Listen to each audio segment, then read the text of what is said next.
Good morning students. हम लोग पिछले क्लास में पढ़े थे नेटवर्क टोपोलॉजी। अभी हम लोग देखेंगे ओएसआई रिफरेंस मॉडल।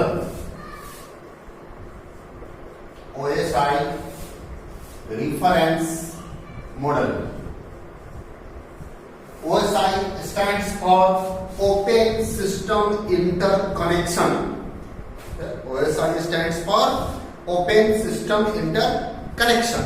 तो इसको ओपन सिस्टम इंटरकनेक्शन मॉडल भी आप बोल सकते हैं। कहता है ये मॉडल क्यों, किस लिए? तो ओएसआई मॉडल जो है, जब भी हमारा डेटा का ट्रांसमिशन एक प्लेस से दूसरे प्लेस पे होता है तो कोई एक स्टैंडर्ड होगा, कोई एक मैकेनिज्म होगा, कोई एक गवर्निंग बॉडी होगा जो दोनों साइड को गवर्न करेगा।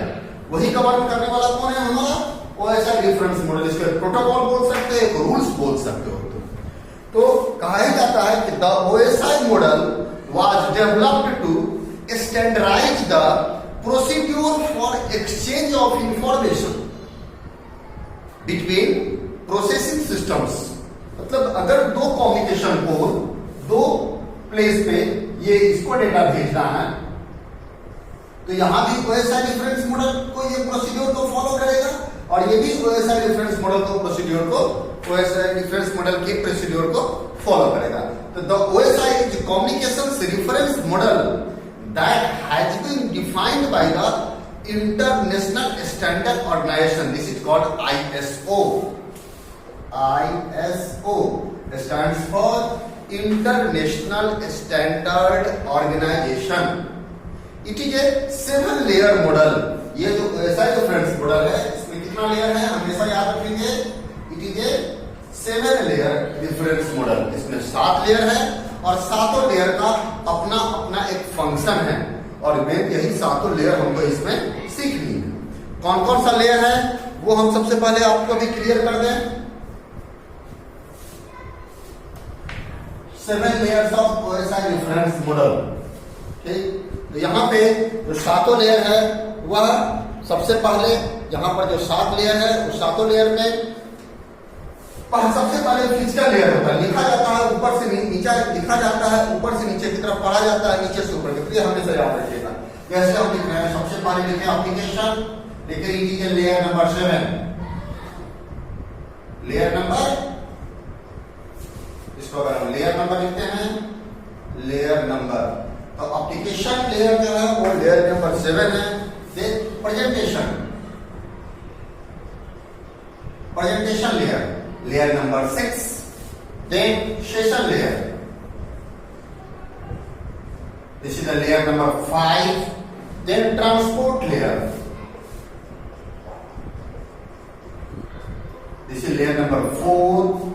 Then network layer, this is the layer number 3. Then data link layer,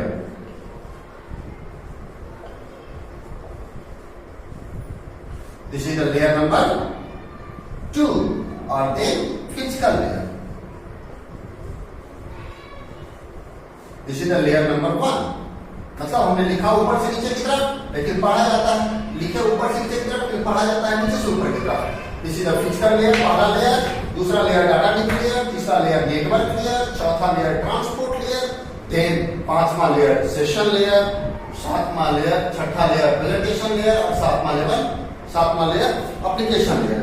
तो ये हमारे पास इतने लेयर्स है। इस लेयर्स के हेल्प से ही डेटा हमारा एक जगह से दूसरे जगह ट्रांसमिशन होता है, डेटा का लेयर बाय लेयर।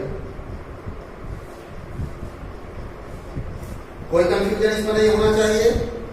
तो ये सातों लेयर दोनों जगह काम करता है। कैसे? ये सातों लेयर, अगर हम ये कहें, जहां हमने इसको लिख दिया, इसको जगह हम साइड में लिखें तो क्या है कि अगर ये यहां पर एक सिस्टम है और एक सिस्टम यहां पर है, यहां से यहां डेटा का ट्रांसमिशन होना है तो यहां भी 1 2 3 5 6 7 सातों लेयर यहां भी एक्टिव होगा और सातों लेयर यहां भी एक्टिव होगा। 5 4 3 2 एंड 1। और डेटा का कम्युनिकेशन ट्रांसफर होता है कुछ इस तरीके से आता है यहाँ, और ये जो लेयर होता है, इसी फिजिकल लेयर पे डाटा यहाँ से यहाँ ट्रांसफर होता है और फिर ये डेटा यहाँ से यहाँ पे फिजिकल लेयर, वहां का फिजिकल लेयर, यहाँ के फिजिकल लेयर से मैच करेगा।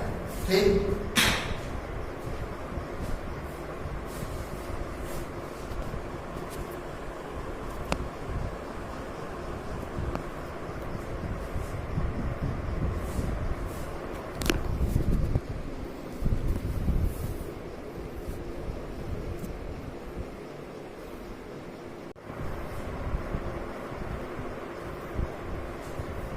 कोई कंफ्यूजन? क्लियर है? तो यहाँ पर ये 7 लेयर इधर भी और 7 लेयर इधर भी, दोनों 7 लेयर होता है दोनों प्लेस पे, और दोनों प्लेस में डाटा का ट्रांसमिशन होता है। तो लेयर बाय लेयर हम लोग समझे कि किस लेयर का क्या काम है। सबसे पहले देखते हैं हम लोग फिजिकल लेयर। फिजिकल लेयर जो है आपका, तो सबसे पहला लेयर होता है, आपके नोट्स में भी क्लियरली दिया हुआ होगा, आप इसको देख सकते हैं। यहाँ पे हम आपको दिखाने का कोशिश कर रहे हैं, आपको दिख रहा होगा कंप्लीट इस तरीके से लेयर बाय लेयर ये बना हुआ है, दिख रहा होगा। चलिए अब आइए सबसे पहले हम लोग आते हैं फिजिकल लेयर पे। ये जो हमारा फिजिकल लेयर है कहता है कि this layer, a physical layer makes a physical circuit with electrical optical signal, optical और फाइबर ऑप्टिक सिग्नल्स। कहता है कि जो हमारा तार का कनेक्शन होता है, जो हम पिछले क्लास में हमने देखा था transmission media, transmission channel, guided और अनगाइडेड। तो ये जो तार है, तार के मार्फत डाटा ट्रांसफर हो रहा है या बिना तार का जो डाटा ट्रांसफर हो रहा है, वह सारा का सारा किस पर है? फिजिकल लेयर का ही काम है वह गवर्न करना कि हमारा कनेक्शन ठीक है कि नहीं है। जो भी हब है, टर्मिनल है, कपलर है, कनेक्टर है, रिपीटर है, मल्टीप्लेक्सर है, ट्रांसमीटर है, जो भी चीज है वह सारा का सारा कहाँ पे काम करता है? हमारा फिजिकल लेयर पे। देन हम लोग आते हैं डेटा लिंक लेयर। कहता है the data link layer is responsible for gaining access the network and transmitting the physical block of data from one device to another device. It includes the error checking necessary to ensure an accurate transmission. This layer uses the communications protocol that is most commonly referenced and often implies the sophistication of layer first as well. यहाँ पे कहता है कि ये जो दूसरा layer है, ये दूसरा लेयर डेटा ट्रांसमिशन हो रहा है कि नहीं हो रहा है इस तार के मार्फत, इसको गवर्न करने के लिए ये हमारा दूसरा लेयर है। और second layer is called data link layer. साथ में एरर चेकिंग, डेटा के में अगर वहां कोई एरर तो नहीं आ गया, जैसे यहां से डेटा गया, यहाँ पर एरर फ्री डेटा आ रहा है कि नहीं आ रहा है, ये काम हमारा कौन कर रहा है? Data link layer. अगला है नेटवर्क लेयर। हमारा जो तीसरा लेयर है वो है नेटवर्क लेयर। ये जो है हमारा कौन सा लेयर है? Network layer. यह नेटवर्क लेयर क्या काम करता है? The network layer makes routing decisions and forwards packets for devices that are further away than a single link। कहता है कि डेटा हमारा ट्रांसमिशन हो रहा है कि नहीं हो रहा है, किस रूट से डेटा ट्रांसमिशन हो, जो हम circuit switching, message switching, packet switching में आपको बताए थे। तो ये जो डेटा हमारा ट्रांसमिशन हो रहा है, यह नेटवर्क लेयर के मार्फत नेटवर्क हमारा एस्टैब्लिश है कि नहीं है, वो सब देखना। लिंक हमारा कम्युनिकेशन बना हुआ है कि नहीं बना हुआ है, वो किसका काम है? हमारा नेटवर्क लेयर का। कहा ही जाता है कि the network layer makes routing decisions and forward packets for devices that are further away then a single link. A link connects two network devices and is implemented by the data link layer. Two devices connected by a data communication directly with each other and not through the third device. मतलब दो आपस में connected है, इसके help से, network layer के help से। ये हमारा नेटवर्क लेयर का काम है। Next is called transport layer. This is the layer 4। Layer 4 is called transport layer.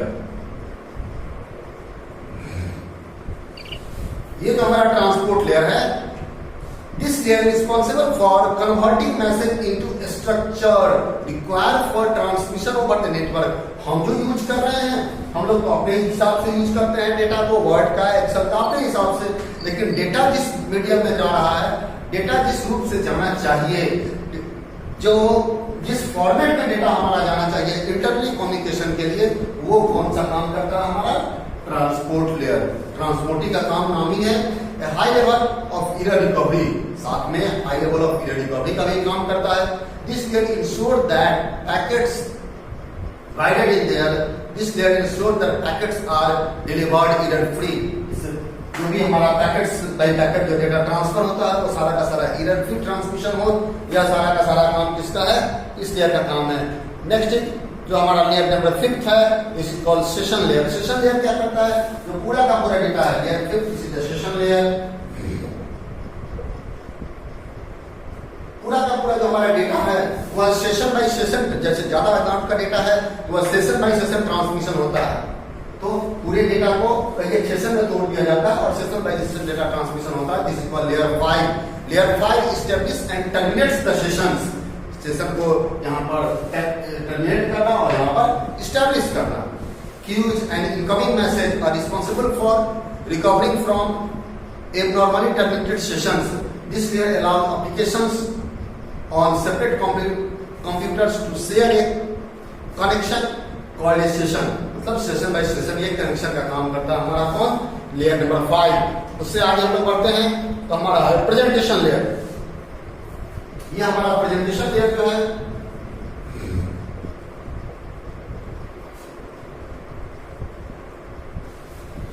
the presentation layer translate data between formats the network require. कहता है हमारा नेटवर्क जैसा फॉर्मेट आवश्यकता है नेटवर्क को, वैसे फॉर्मेट में उस डेटा को कन्वर्ट करने का काम करता है कौन, हमारा प्रेजेंटेशन लेयर। जहां हम एमएस वर्ड यूज कर रहे हैं, ग्राफिक्स यूज कर रहे हैं, फोटो यूज कर रहे हैं, पिक्चर यूज कर रहे हैं, ऑडियो यूज कर रहे हैं, वीडियो यूज कर रहे हैं, लेकिन डेटा तो जाएगा 0-1 के रूप में, डेटा तो जाएगा सिग्नल के रूप में। तो उसको उस रूप से ट्रांसमिशन करना ये किसका काम है, हमारा प्रेजेंटेशन लेयर का पूरा काम है कि उस रूप से ट्रांसमिशन करना।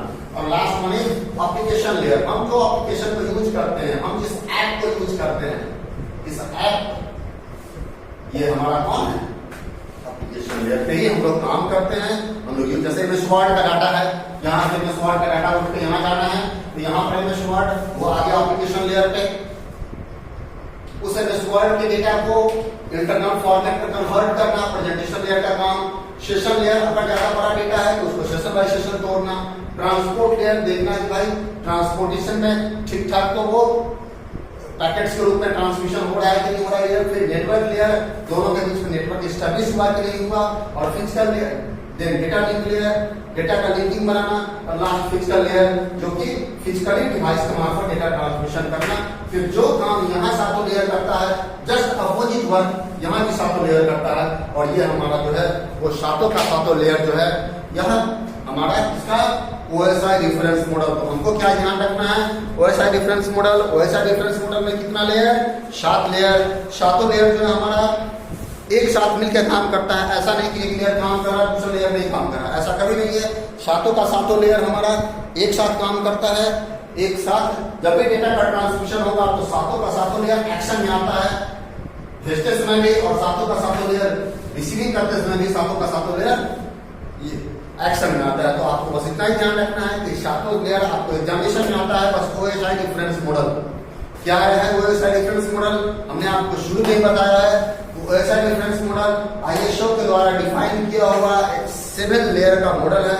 This is called OSI difference model, जिसमें डेटा का जो ट्रांसमिशन होता है वो एक रूल के मार्फत ट्रांसमिशन हो, एक प्रोटोकॉल के मार्फत ट्रांसमिशन हो, एक मेथड के मार्फत, एक गवर्निंग बॉडी के मार्फत ट्रांसमिशन हो। That governing body is called OSI difference model. तो इसको आप लोग पूरा का पूरा देख लीजिए। इस वीडियो को कम से कम 2 बार आप जो हमको स्टडी मटेरियल देंगे उसको भी 2-3 बार पढ़िए और उसको याद करने की आपको आवश्यकता पड़ेगी। थैंक्स, आज के लिए बस इतना है।